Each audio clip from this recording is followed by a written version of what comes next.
Okay, folks, this week we are doing the remainder of Chapter 2. We're not doing everything in Chapter 2, but we're doing Section 2.4 and 2.5.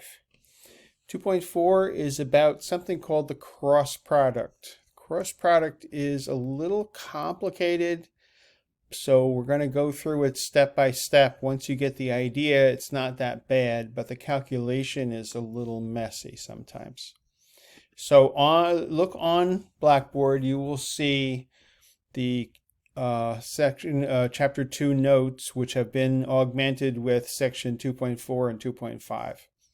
So 2.4 is about the cross product. Before we do the cross product per se, the cross product is defined in terms of determinants. So let's review what you know about determinants. First of all, the 2 by 2 determinant, you can see there on your class notes. If I say the determinant of this 2 by 2 matrix, it's AD minus BC. In other words, it's the product along the main diagonal minus the product along the, sometimes called the anti-diagonal. So that's just the definition of the determinant for 2 by 2. Now for 3 by 3 matrices, the determinant is a little complicated, so let me show you one way to do it. So my matrix is the one that's shown there, U1, U2, U3, V1, V2, V3, W1, W2, W3. That's the matrix. In order to do the determinant, sometimes it's convenient to repeat the first 2 columns to the right. So you notice what I did. I just took the regular matrix and then I added on the first 2 columns again. That's repeated on the right side. Now, how do you find the determinant? Well, remember in the 2 by 2, it's the diagonal minus the diagonal product minus the anti-diagonal product. So for 3 by 3, it's the same idea, except it's more complicated. So the first term in the determinant is U1, V2, W3. Look what happens. I went down the diagonal in the matrix. Then I do it again for the next quote-unquote diagonal. So U2, V3, W1. And then I do it again, U3, V1, W2. So that's the positive terms. Just like in the 2 by 2, there was one positive term, and then there was one negative term. Here we have 3 positive terms, and we have to subtract 3 negative terms. And we do the same thing again. Notice what the first term is.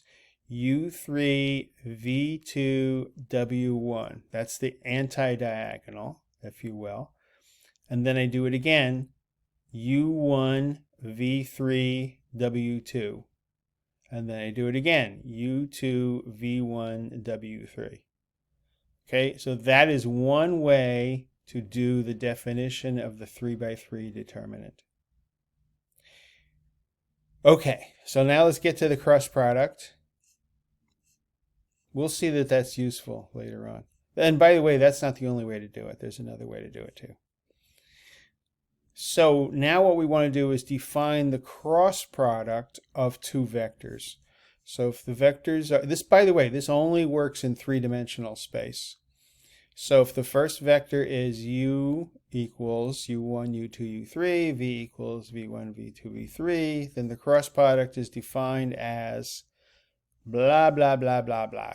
It's a kind of a big messy formula. However, I'm going to show you 2 shortcuts of how to do this. First shortcut is this. Remember that we have our special unit vectors, I, J, and K. If we know the cross product of those 3 vectors with each other, then we can figure out any cross product. So here's how it works. The cross product of I and J is K. So think of it as I, J, K. The cross product of J and I, in other words, backwards, is negative K. So this is an important property of the cross product. which is that if you do it in one direction, you get something. If you do it in the opposite direction, you get the negative of the thing. All right, so I cross j equals k, j cross I equals negative k. Then we have the next one. J cross k is I. Again, that was in alphabetical order. J cross k equals I. K cross j, negative I. And finally, k cross I. Now, is that in alphabetical order? Well, kind of, if you think of it as wrapping around. K cross I is j, I cross k is negative j. If you know those rules, and if you cross product a vector with itself, you always get 0, no matter what the vector is. So I cross I is 0, j cross j is 0, k cross k is 0. Okay, so that enables us, those properties enable us to find another way to find the cross product.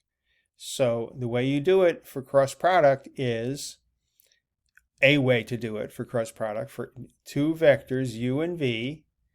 What I can do is I set up the 3 by 3 matrix where the first row is I, j, and k.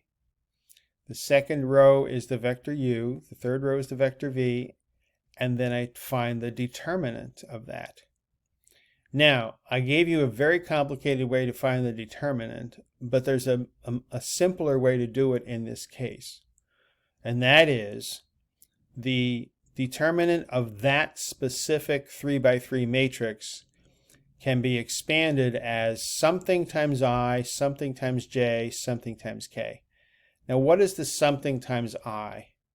Well, I is in the first position, the upper left-hand corner, and look at the rest of the matrix that doesn't involve I, a 2 by 2 matrix, which is u2, u3, v2, v3. So if you do that matrix using the 2 by 2 matrix formula, that will give you a number that multiplies I. Then you do the same thing for j. However, there's a little trick here. The 2 by 2 matrix is u1, v1, u3, v3. In other words, the things that don't involve j, but you subtract it. And for the third, you have k. Oh, I have a little mistake here. There we go. K, what doesn't involve the k? And that is the u1, u2, v1, v1, v2. Take the determinant of that, multiply it by k, and there you go. Now, this is messy, but that's the definition of the cross product, and we're going to find out it's actually quite useful. So I just summarize a few things here. If you do the cross product in the backwards direction, it's negative. The cross product in the original direction, that's called anti-commutative. Any vector cross product itself is 0. And then there's this thing called the triple product, which we're going to get into a little bit later. And I'll leave that formula there for the moment. Then remember when we did the dot product, we could find the magnitude of the dot product involving the angle between the vectors. It's the same thing here, except in the dot product it was cosine and now it's sine. Okay. Orthogonal is a new word that we hadn't had before.